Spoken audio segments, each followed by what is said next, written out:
அப்போதெல்லாம் யாரையா சாதி மதம் பார்க்கிறாங்க என யாரேனும் கேள்வி எழுப்பினால் உடனே நான் பார்ப்பேன்டா என பதில் தரக்கூடியவர்களாக தீக்க ஆசாமிகள் இருக்கிறார்கள். இவர்கள் தங்களை பகுத்தறிவாதி என கூறி பகுத்தறிவுக்கே இழுக்கை தேடி தருபவர்களாக இருக்கிறார்கள். ஒரு குற்ற சம்பவ செய்தியை வாசித்ததும் முதலில் தீக்க ஆசாமிகள் செய்கிற வேலை குற்றவாளிகளின் சாதி மதம் பார்ப்பது. தீக்க காரன் குற்றத்தின் தன்மையை வைத்து யாரையும் விமர்சனம் வைப்பதில்லை. குற்றவாளி யார், அவன் சாதி என்ன, மதம் என்ன என பார்த்தே விமர்சனங்களை வைக்கிறான். அந்த வகையில் கி. வீரமணியின் விடுதலை பத்திரிகை 200 ரூபாய்க்கு தேச பாதுகாப்பை விற்ற குஜராத்தி ஹிந்து என்கிற தலைப்பில் 30 நவம்பர் 24 நாள் விடுதலையில் அயோக்கியத்தனமாக செய்தி வெளியிட்டுள்ளான். இதே போன்றதொரு தவறை சிறுபான்மை சமூகம் செய்தால் அப்போதும் இது போல் சம்பந்தப்பட்ட நபரின் மதத்தை குறிப்பிட்டு செய்தி வெளியிடுவார்களா? தமிழன் அயோக்கியத்தனத்தையும் வன்மத்தையும் கற்றுக்கொள்ள எவனையும் பார்க்க வேண்டியதில்லை. கி. வீரமணியின் பத்திரிகையை வாசித்தாலே வன்மத்துடன் செய்தியை வெளியிடுவது பேசுவது என அனைத்து ஈனச்செயல்களும் அத்துப்படியாகிவிடும். விடுதலை தந்த செய்தியிலிருந்து குஜராத்தில் இந்திய கடலோர காவல் படை ஐசிஜி கப்பல்களின் போக்குவரத்து குறித்து பாகிஸ்தானில் இருப்பவருக்கு அன்றாடம் 200 ரூபாய்க்கு தகவல் அளித்தவரை பயங்கரவாத எதிர்ப்பு படை ஏடிஎஸ் கைது செய்தது. ஏடிஎஸ் காவல் கண்காணிப்பாளர் கே. சித்தார் கூறியதாவது: தேவ்பூமி துவாரகா கடற்கரை பகுதியில் வெல்டிங் பணியாளா தீபேஷ் அங்குள்ள துறைமுகத்துக்கு கடலோர காவல் படை கப்பல்கள் வந்து செல்வது குறித்து பாகிஸ்தானில் வசிக்கும் பெண்ணுக்கு தகவல் அளித்துள்ளார். அதற்கு நாள் ஒன்றுக்கு 200 ரூபாய் பெற்றுள்ளார். பின்னா திபேஷ் கோகில் கைது செய்யப்பட்டார். பாகிஸ்தான் உளவு அமைப்புடன் தீபேஷ் தொடர்பு வைத்துள்ளதாக தகவல் கிடைத்தவுடன் அவரது நடவடிக்கைகள் தீவிரமாக கண்காணிக்கப்பட்டன. துறைமுகத்தில் கடலோர காவல்படை வாகனங்களை பழுது பார்க்கும் வேலையில் கடந்த 3 ஆண்டுகளாக தீபேஷ் ஈடுபட்டு வந்துள்ளார். 7 மாதங்களுக்கு முன்பு ஷஹிமா என்ற பாகிஸ்தான் பெண்ணுடன் முகநூலில் அறிமுகம் ஆகியுள்ளார். பிறகு வாட்ஸ்அப் செயலியில் அப்பெண் பேசியுள்ளார். தான் பாகிஸ்தான் கடற்படையில் பணியாற்றுவதாகவும் துறைமுகத்துக்கு வரும் இந்திய கடலோர காவல்படை கப்பல்களின் எண்ணிக்கை மற்றும் அவற்றின் பெயர்களை தெரிவித்தால் நாள் ஒன்றுக்கு 200 ரூபாய் அளிப்பதாக தீபேஷிடம் அப்பெண் தெரிவித்துள்ளார்.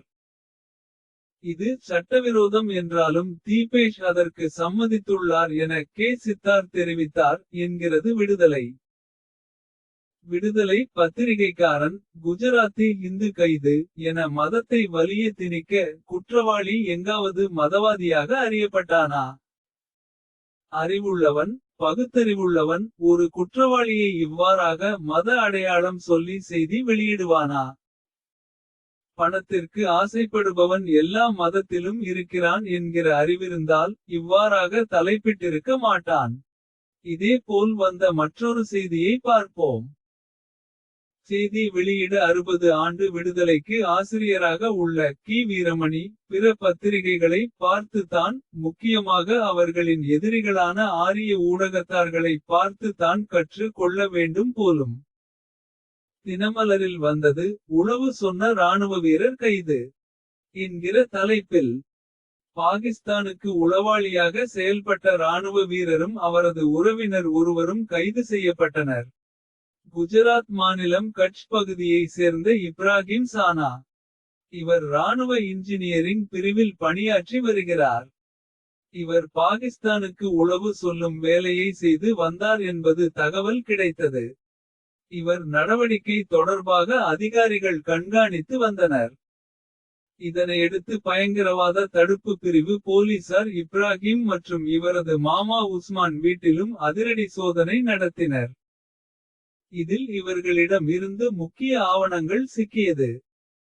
இவரது மாமா மூலம் இராணுவ அலுவலகத்தில் இருந்து முக்கிய ரகசியங்கள் பாகிஸ்தான் IS உளவு துறை அதிகாரிகளுக்கு ஆவணமாக சென்றுள்ளது. கைது செய்யப்பட்ட இருவரும் கோர்ட்டில் ஆஜர்படுத்தப்பட்டு ரிமாண்ட் செய்யப்பட்டனர் என்கிறது செய்தி. தினமலரை இந்து பத்திரிகை என விமர்சிப்பது தீக்க ஆசாமிகளின் வழக்கம். ஆனால் தினமலர் தீக்க காரன் குஜராத்தி ஹிந்து என சில்மிஷத்துடனும் வன்மத்துடனும் செய்தி வெளியிட்டது போல் மதக்கண்ணோட்டத்திலெல்லாம் அணுகி அந்த செய்தியை வெளியிடவில்லை. அவர்கள் இந்த செய்தியை வெளியிடும்போது மதம் பார்ப்பதில்லை. உள்நோக்கம் கொள்வதில்லை. தேச நலனை அடிப்படையாக கொண்டு செய்தி வெளியிடுகிறார்கள். இந்துவாக இருந்தாலும் இந்த செய்தியை வெளியிட தவறுவதில்லை. மதப்பற்றாளர்களே இந்தளவுக்கு மதங்களை கடந்து நேர்மையாக உள்ளபோது இந்த நேர்மையில் ரோமமளவாவது பகுத்தறிவாதி என சொல்லிக் கொள்கிற தீக்க ஆசாமிகளிடமுள்ளதா? இருந்திருந்தால் இவ்வாறாக செய்தி வெளியிட்டிருப்பானா? ஆக கி. வீரமணி தேச நலனை அடிப்படையாக கொண்டெல்லாம் இந்த செய்தியை வெளியிட வாய்ப்பே இல்லை. இந்த செய்தியை வாசித்ததுமே விடுதலை பத்திரிகை ஆசாமி செய்த முதல் வேலை குற்றவாளியின் மதம் என்ன என பார்ப்பதாகவே இருந்திருக்கும். சிக்கியவன் இந்து என்றதுமே புன்முறுவல் பூத்திருப்பான்.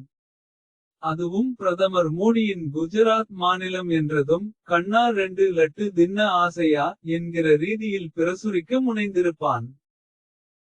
கி. வீரமணியின் விடுதலை வெளியிடுகிற எந்த ஒரு செய்தியையுமே வாசித்ததும் அவர்கள் பகுத்தறிவாதிகள் என்றே நமக்கு தோன்றுவதில்லை. பித்தலாட்டவாதிகள் அயோக்கியர்கள் என நிரூபணமாவது போல் அவர்கள் செயல்பாடுகள் உள்ளது. இது தான் ஈவே ராமசாமி கற்று தந்த பகுத்தறிவும் ஊடக அறிவும் போல. வாழ்க ராங்கறிவு ராமசாமி.